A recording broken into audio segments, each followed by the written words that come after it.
Hello বন্ধুরা, welcome back to my channel, welcome to new blog.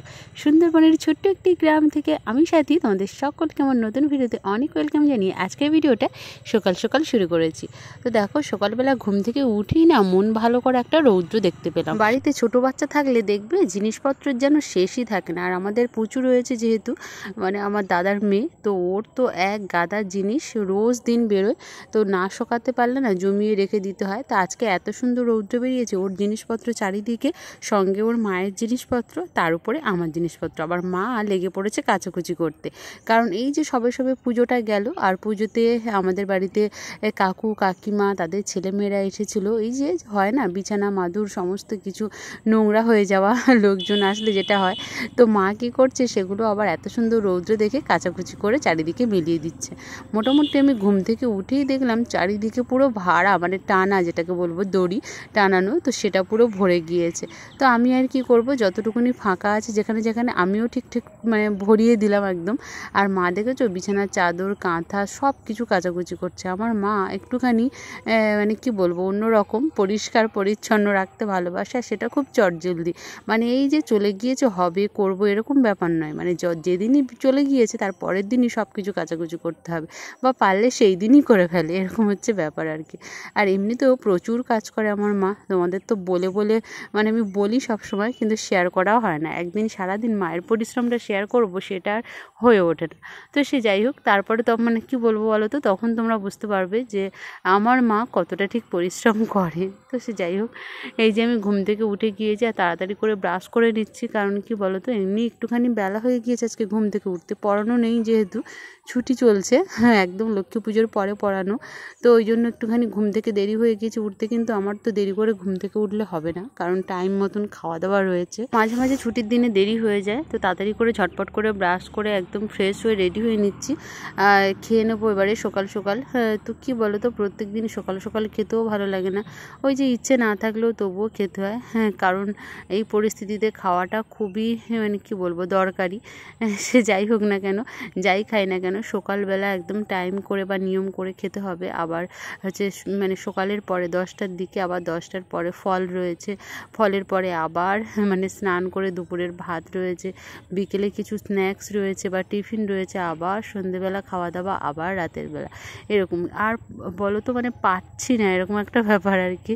মানে কি বলো তো, না খেলেও যে শরীর শুনছে তা কিন্তু না, শরীর শুনছে না, খেতে তো হবেই। তো সে যাই হোক, আমি আর পুচু বসে গিয়েছি হরলিক্স আর বিস্কিট নিয়ে, আর প্রচুর খাওয়া হয়ে গিয়েছে। ওর সকালবেলা একদম সেরেলাক্স বানিয়ে ওর মা খাইয়ে দিয়েছে। আর ওই যে দেখো, ওর সাথে আমি নানা রকম দুষ্টুমি করতেই থাকি, আর ওকে নিয়েই আমার সারাটা দিন কেটে যায়। পাখি দেখাতে, ওকে গাছ দেখাতে, মানুষ চেনাতে, কথা শেখাতে শেখাতেই সময় চলে যায়।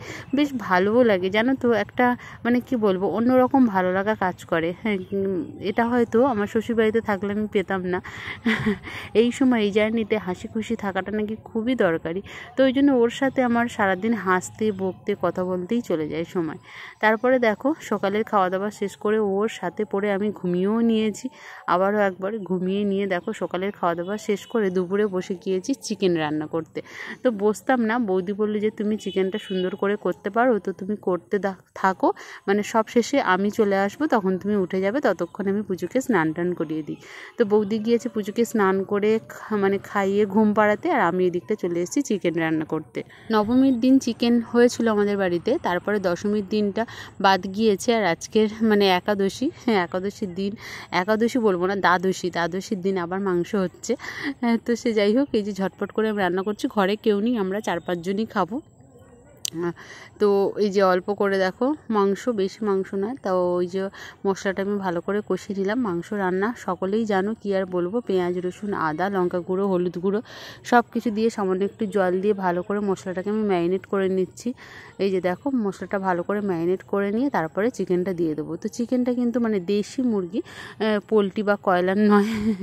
তো সে যাই হোক, দেখো এখানে মাটির কি বলবো, মাটির উনুনে কাঠের জালে চিকেন রান্না, আর সেই রান্নার টেস্টটা কিন্তু অসাধারণ হয়। তো সে যাই হোক, এই যে বললাম আমরা 3-4 জন রয়েছি, তো বেশি না, প্রায় 800-900 মতন মাংস। তো দেখো এখানে আমি রান্না করে নিচ্ছি ঝটপট করে, একদম রান্না করে জল দেওয়া পর্যন্ত আমি করব, আর জল দিয়ে তারপরে আমি চলে যাব, বৌদি গরম মশলাটা বেটে দিয়ে নামিয়ে নেবে। আর দেখো মশলাটা করা হয়নি, পুচু ওইদিকে কাঁদছিল, তো বৌদি চলে গিয়েছে শুধু রসুনটা বেটে দিয়ে। আমি দেখো এখানে আদাটা বেটে নিচ্ছি, আর জিরেটাও একটু বেটে নেব। তো আদা জিরে বেটে নিয়ে মাংসটা এখানে কিন্তু ঢাকিয়ে ঢাকিয়ে রান্না করছি। দেশি মুরগির মাংস কী বলো তো, একটুখানি সময় লাগে রান্না করতে, অল্প আঁচে ঢাকা দিয়ে দিয়ে সুন্দর করে কষিয়ে রান্না করতে হয়। অনেকে প্রেশার কুকারে সিটি দিয়ে রান্না করো, তো আমাদের বাড়িতে আবার সেটা পছন্দ করে না কেউ, মানে প্রেশার কুকারে সিটি দিয়ে রান্না করে মাংসটাকে অনেকটা বেশি সেদ্ধ বা গলিয়ে ফেলে, তারপরে গোলানো হয় না যদিও, কিন্তু তবুও প্রেশার কুকারে সিটি দিয়ে রান্নার থেকে এই যে কাঠের জালে ঢাকা দিয়ে দিয়ে সুন্দর করে কষিয়ে কষিয়ে এই যে একটা স্বাদ অনবদ্য, কি বলবো তোমাদেরকে। যে কোনো মাংস, সেটা চিকেন হোক বা মাটন হোক, যদি কাঠের জালে অল্প আঁচে ঢাকা দিয়ে দিয়ে রান্না করা হয় না, তাহলে কিন্তু খেতে বেশ ভালো হয়।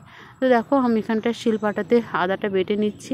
আর এমনিতেও আমি খুব বেশি কাজ করতে পারি না, আর সময় যত এগিয়ে আসছে তত যেন নিজেকে অনেক বেশি ভারী মনে হচ্ছে, মানে যে সামনের দিকে ঝুঁকে কোনো কাজ করতে পারি না, নিচু হতে পারি না। 7 মান্থ প্রেগনেন্সিতে মানে এতটা বেশি সমস্যা সম্মুখীন হবে, আমি তো মানে কি বলবো, ফার্স্ট টাইম মা হচ্ছি, তো এই সব অভিজ্ঞতাগুলো কিন্তু প্রথমই আমার হচ্ছে। তো একেবারেই আমি কি বলবো, খুব জোরে হাঁটতে পারি না, কথা বলতে পারি না খুব জোরে, মানে প্রচণ্ডভাবে হাঁপিয়ে যাই। আর কোনো কাজ না, সাধারণ কাজ করতে গেলেও যেন অনেক বেশি কষ্ট হয়ে যায় আমার, এরকম মনে হয় আর কি। তো কী করব, মাঝে মাঝে একটু আধটু করতে হয়, মাঝে মাঝে একটু আধটু করি, না তো বেশি সময় রেস্ট নিই। আবার খুব বেশি সময় রেস্ট নিয়ে থাকলে সেটাও সমস্যার।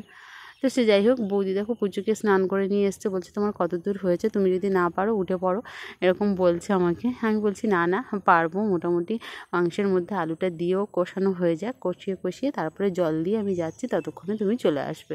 তো দেখো পুজোকে নিয়ে আবার বৌদি চলে যাচ্ছে, পুজোকে একটুখানি খাইয়ে দেবে, কারণ স্নানের পর বাচ্চাদের পিত্তি পড়ে যায়, একটু খাইয়েও দিতে হয়। তো ওই জন্য বৌদি আবার চলেও গেল। আর আমি এখানে দেখো উনুনটা কী সুন্দর জ্বলছিল, ওই যে মশলা করতে করতে একটুখানি আবার অল্প তাপ লাগছিল, তাই জন্য আমি আবার দেখো পাতা দিয়ে উনুনটা জ্বালিয়ে নিচ্ছি। এই যে দেখো চিকেনে আমি এবারে আলুটা দিয়ে দিয়েছি, মোটামুটি প্রায় 80% কষানো হয়ে গিয়েছে, আর একটুখানি কষাবো, তারপরে জল দিয়ে দেবো।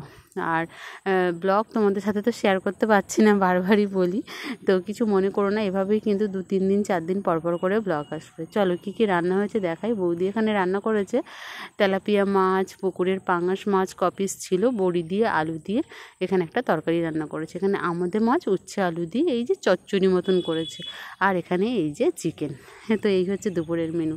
ভিডিওটা কেমন লাগলো অবশ্যই জানাতে ভুলো না। সকলে ভালো থেকো, সুস্থ থেকো। ভিডিওটা আমি এখানেই শেষ করছি, দেখা হচ্ছে তোমাদের সাথে নেক্সট ব্লগে। ততক্ষণে সকলেই কিন্তু সুস্থ থেকো। যারা প্রথমবার ভিডিও দেখছো অবশ্যই সাবস্ক্রাইব করো। বাই।